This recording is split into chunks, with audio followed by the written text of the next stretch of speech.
Hello everyone. The Formula One team at Ballazo is back for round 11 of 2021 season, this time at Hungary.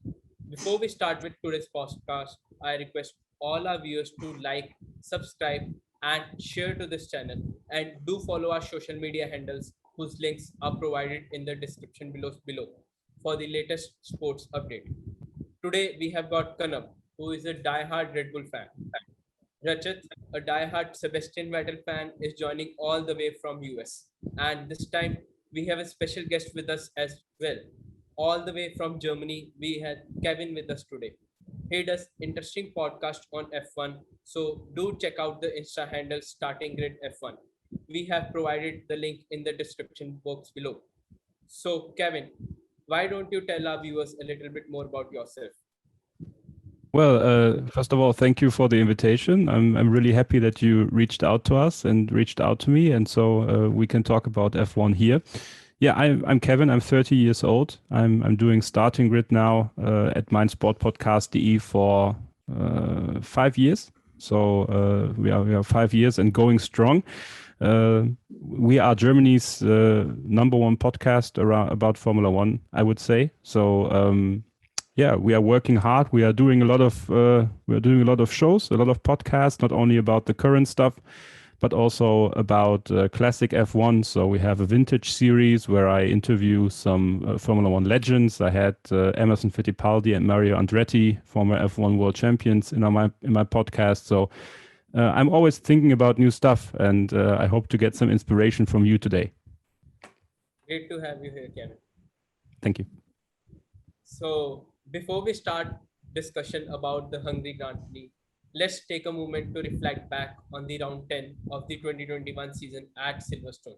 So, I would like to ask, let's start with the sprint race itself. So, what was your reaction on the first ever sprint race in F1?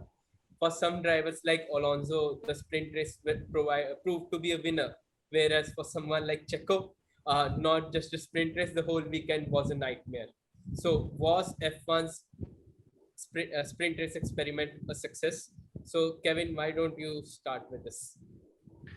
I would say it was a success. In the end, I had some time to reflect on it. I was not very keen on the sprint race before and not really keen on it on Sunday. But now, after some time to think about it, I think it was a success. It was something new. And everyone needs to do new stuff to attract new fans. So some drivers will like it, some drivers don't. And I'm really looking forward to Monza because I think we will see the real strengths and weaknesses of the sprint race at the second and third try this year. So we cannot have a final verdict now, but for the first try, it was a good try, I think.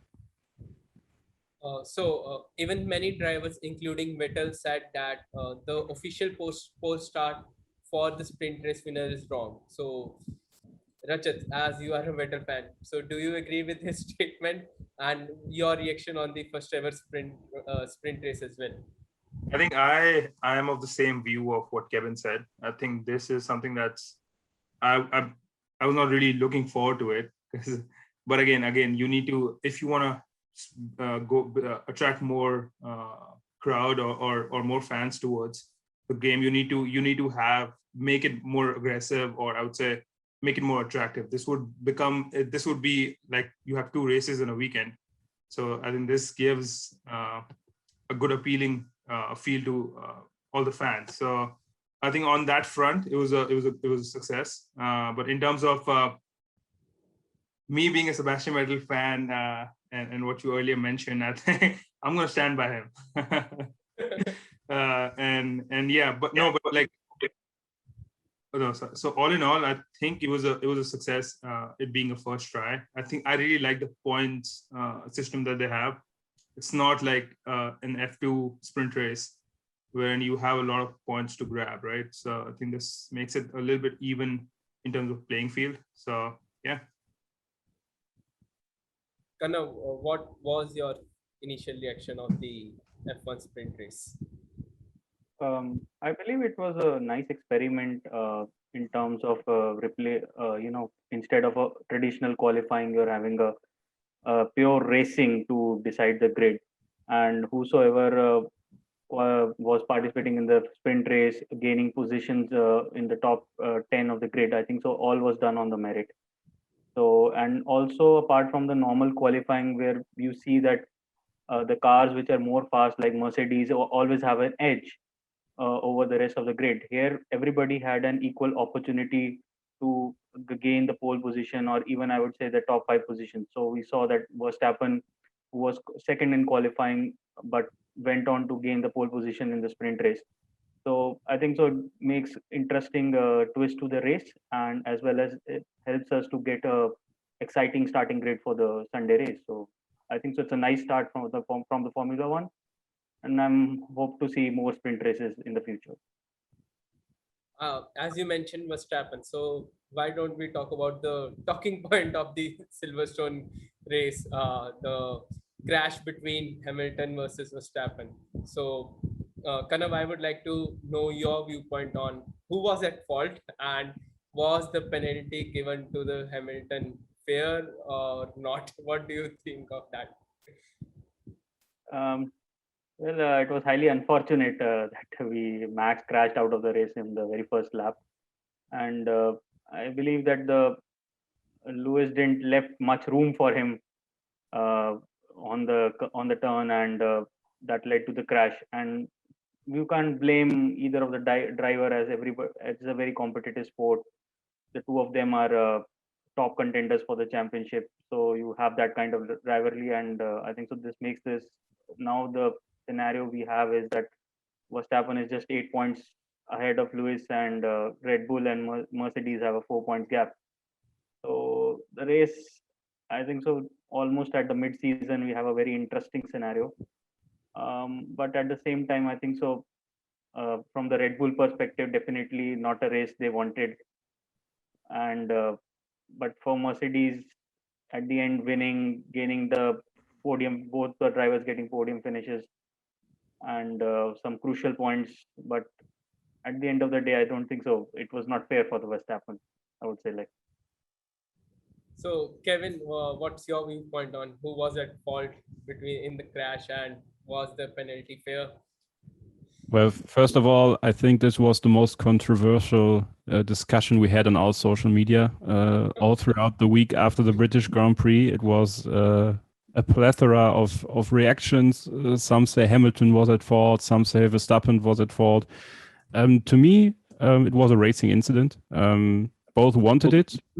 Both really had it on Saturday as well, when Max broke the slipstream of Lewis a lot in the first few corners of the sprint race, and on Sunday again. I mean, both know what is at stake, and both know that there will be times where Lewis will not cut out and will not look back and be a little bit smarter about it, because it was a situation that was coming to them. Imola, Portimao, Barcelona, we had so many fights for position between the two. So this came ahead in Silverstone, and I mean, you cannot say it's a racing incident because Lewis was penalized, and I think if you give in a penalty, the penalty was not enough. To me, it should have been a stop and go penalty. 10-second stop and go penalty would have been much fairer, but at the end, they gave him 10 seconds. Everybody had their say. And they need to go back to Hungary and be smarter about it. I think Max needs to be smarter about it if he wants to be world champion. At the end of the day, he could have stepped away from the gas and let Lewis slip away just a little bit. So he would have been second, 18 points. Now he has 0. So something both should learn from, but especially Max, in my opinion. I completely agree. We have seen in the past Hamilton backing out of such a duel to live for another day, to fight for another day, but being Max in such an aggressive driver.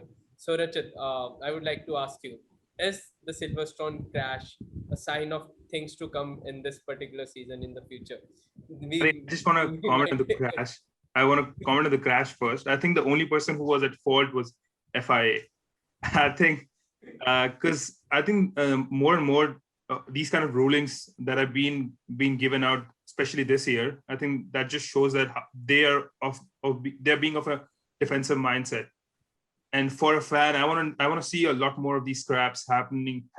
And I'm saying the drivers are ready for giving you that. Like, I think both Lewis and Verstappen Verstappen wasn't letting Lewis go, and Lewis was in his shoulders. Like, if you look at it, so I think that 10-second penalty, I think that just demoralizes a driver. I think the next time somebody would not want to try that.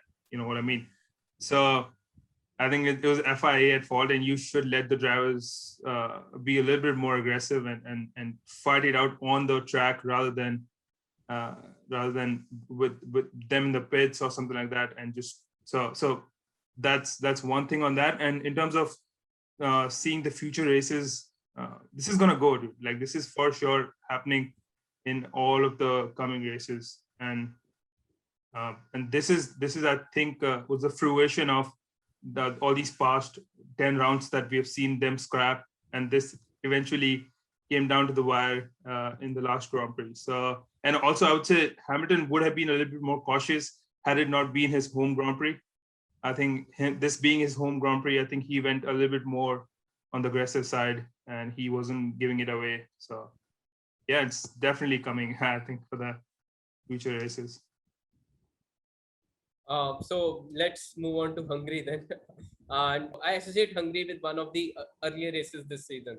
So if you remember the Spanish Grand Prix, Red Bull was caught off guard and Mercedes executed the two-stop strategy perfectly. And the Christian Hornet said on the team radio that it might be Hungary 2019 all over again. So again, so as we have seen Hamilton dominance in the Hungarian Grand Prix, he has won here 8 times previously. So do you think that he might have an upper edge here again? What your viewpoint? Let's start with Kanav. Yes, statistically, definitely, it's one of the strongest tracks for Hamilton, apart from the Silverstone track, where he has won 9 times, and then here he has won 8 times. And the track design is such that you don't have much opportunity to overtake on Hungarian Grand Prix. So for me, I think so. At this point of time, qualifying, getting a pole position in qualifying is very crucial, both for Max and Hamilton. And as of now, we see that both the cars are kind of evenly matched. Red Bull having a bit edge over the Mercedes, but still historical advantage, giving the historical advantage to Mercedes. I think so. Hamilton will be having an upper hand here. What about Kevin? What about you, Kevin? What viewpoint do you have on this? I just look at the weather. So I hoped for rain. Yeah. There will be no rain. It will be hot and sunny, 33 degrees Celsius. Yeah, as Kanav said, I think qualifying will be crucial, but also turn 2. I think turn 2 at the start will be the deciding factor. I think they will come to a head again. I think they will be 1-2 in qualifying, and they will meet again.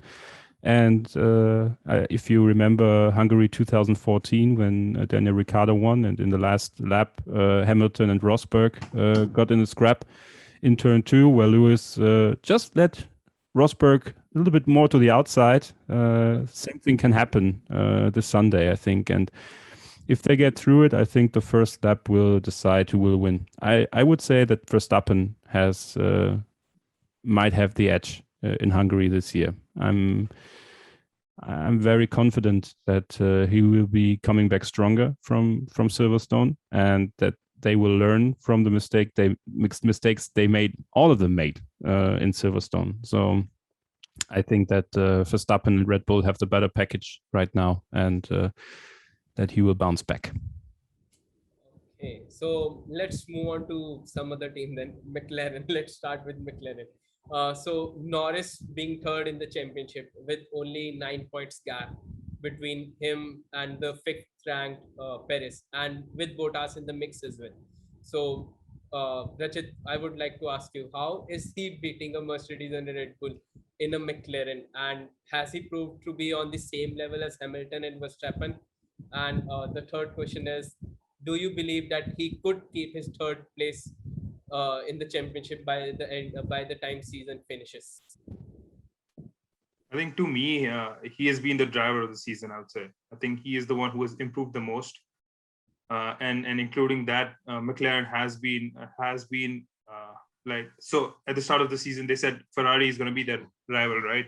So they have had the upper hand over Ferrari, I think, most of the rounds so far. So coming back to your point, is he on the same level at Hamilton and Verstappen? I would reserve my comments on that for now. I think it's too early to say anything of that magnitude. But having said that, can he hold his number 3?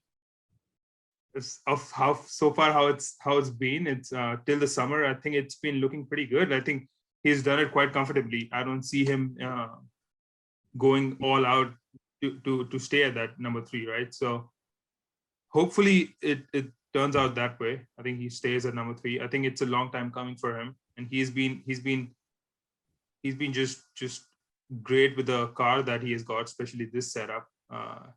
And with the next year, but I don't know, it's a double-edged sword, right? It can go completely. It can be a great drive for him, or it can just all come down for him as well. So I think he has been the most improved driver, I would say. So yeah, no, I think it's been great season for both of them, the team and him as well. So Kevin, what do you think about? Will he be able to keep the third place by the time season finishes? I just need to do something right now. Give me a second.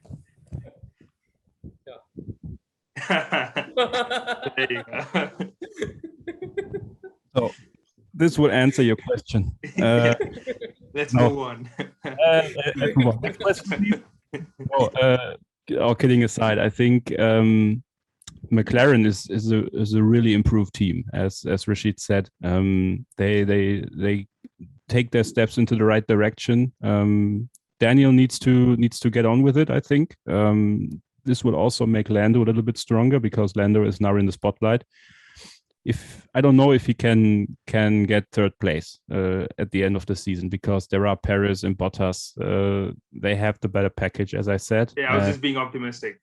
Yeah. If Lando reaches fourth place, I think it will be a very good result. If he reaches fifth place, it will be the expected result in a way. So that will be fine as well. I don't see that he will be third at the end of the season.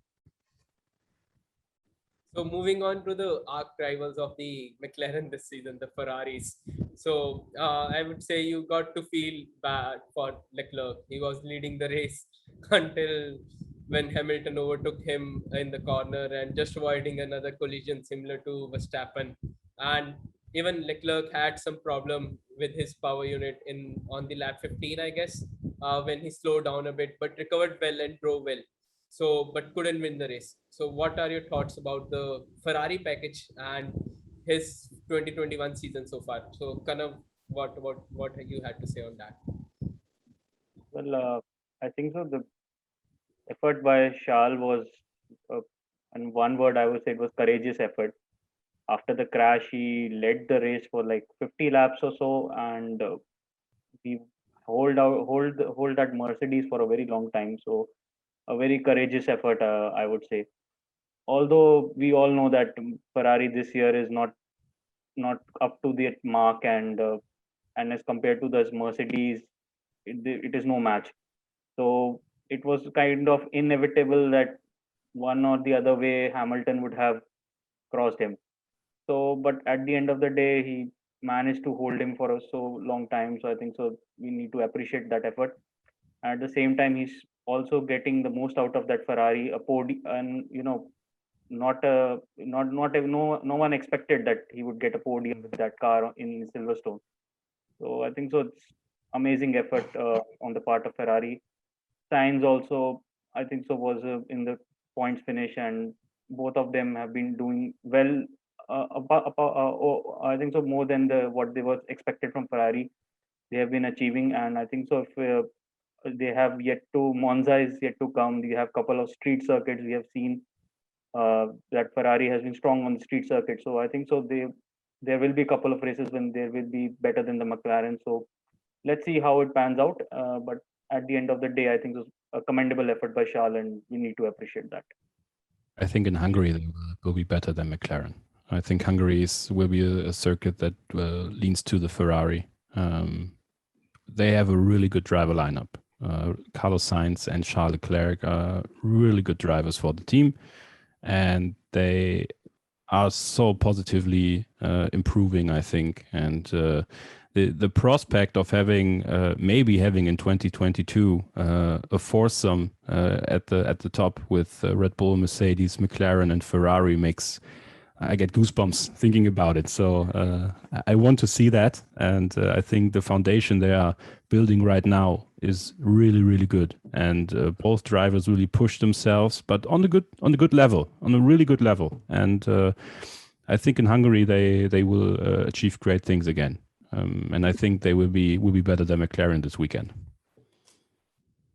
But I would say that McLaren has won most of the races in the Hungary. They have the record for winning the most of the races in the Hungary.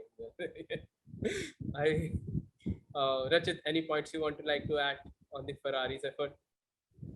I think most of you guys already made all the points.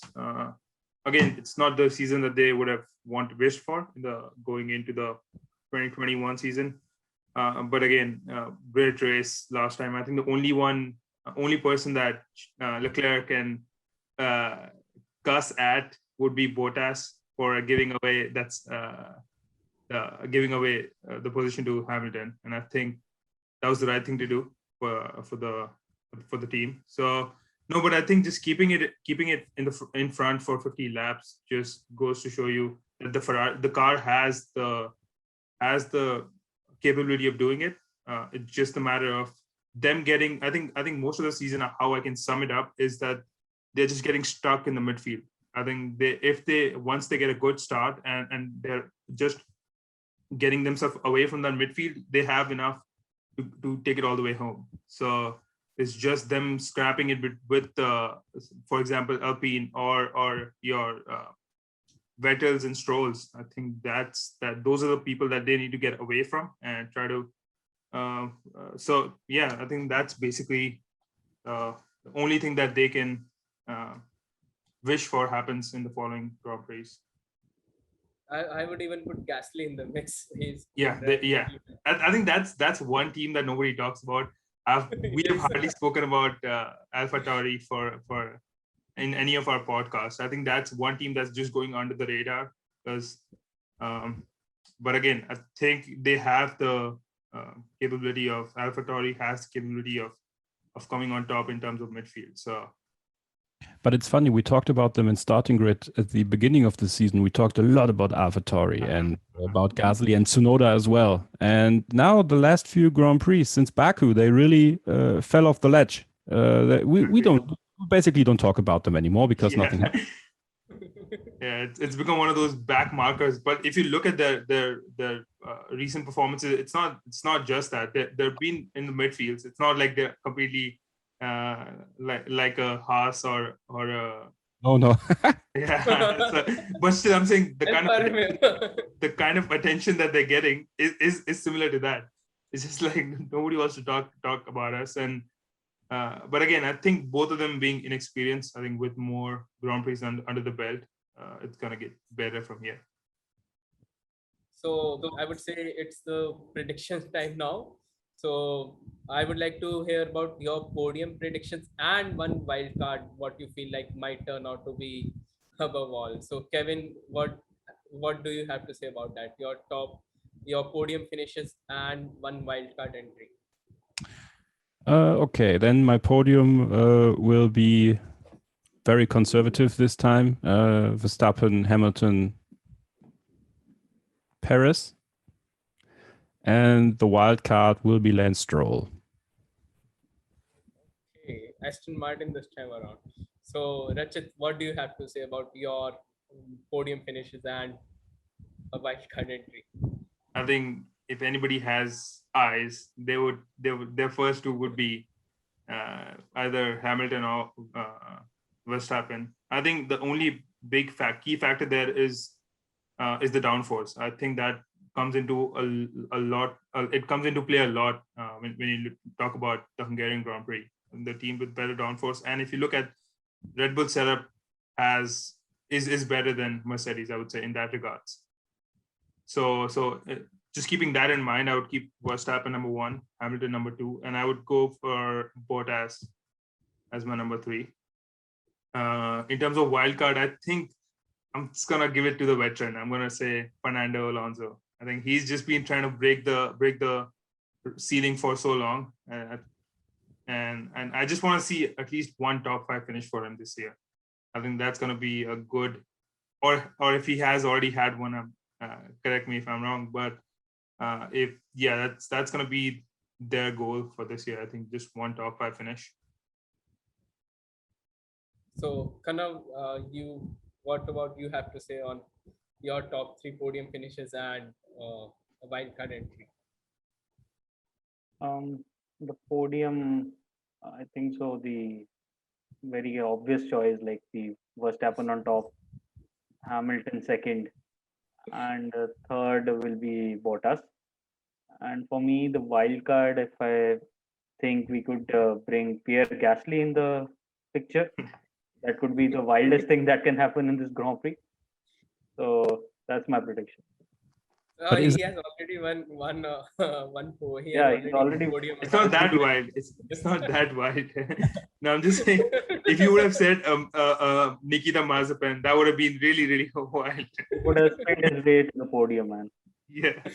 Everybody crashed at the front at the start. Nikita Mazepin is my guy. He needs to do the video game. He needs to do the video game start. Yeah, he needs to do simulations. Rush through. Yeah. But I think it's nice that the obvious choice right now is Verstappen and not Hamilton. So it's a good situation we are in now. Yeah. Yes. Even I would like to say that no one can predict a podium like, let's say, Baku kind of a podium. Like there are or last year Monza kind of a podium. There are very less chances of that kind of podium to predict, and that is just I would like to add. So what's your prediction? For me, I would like to put Hamilton on top. Like all of you have went for Verstappen on top. I look like to go a little bit different this time around. So I would like to put Hamilton on top, second Verstappen, and third Bottas. And for wildcard this time around, I would say that I would put my money on Ricciardo this time around. I think you're just putting your money on Ricciardo anyways. I need this dude's been behind Ricciardo, I think, from even before round 1. I think in the pre-season, he's like, Ricciardo is gonna be the wild card. Hopefully it happens this time around for you. Hopefully, I have been following Ricciardo from 2014 season. It was season at it was, I think, first season or second season at first season at Red Bull. So I have been a huge Ricciardo fan. I always feel bad for 2016 Monaco free, but I'm a huge Ricciardo. I will put my money on Ricciardo. I think he's getting comfortable in the McLaren, and last time it was just 500ths of a gap between him and Norris, and both McLaren finishing in top 5. So let's hope this time Ricciardo gets on top. So okay guys, hopefully we are going to see a hell of a weekend, and with the witch in the face the season is right now, with Verstappen leading the championship and Hamilton chasing him. It's going to be really interesting. Thank you all for joining me for the podcast. Hope we will have another one soon enough. See you all. Anything you would like to add? Any points would you like to add before we close off the session? We need the Indian GP back. Bring back Indian GP. F1, make it happen. Make it a street circuit. And make it a street circuit. That circuit is a good one. I think so. That Indian GP just they need the proper funding and the government support. I think so. It will be back, and it's a very exciting race. And I was just reading this article. I don't want to. Sorry for cutting you off. I was reading this article. The Indian GP is not happening. Oh. The kind of standards that we stuck to stuck to like last year. Whenever it used to happen, I think if that were to be the same, I think it's going to be a long wait for everyone. The second thing, I think so. What everybody would want will be that Russell getting points at least this season. Yes. He's been very unlucky. He's showing great performances, but still he doesn't have points. I think he's just cementing his seat at Mercedes next year. Almost, but I think so. Going with some points into Mercedes would be a good thing. Yeah, true. So thanks everyone. Do follow. Thanks to all of you. Do follow Kevin's channel. We will put his link in the description. Thanks everyone. Bye bye. Yeah, see you guys. Bye bye.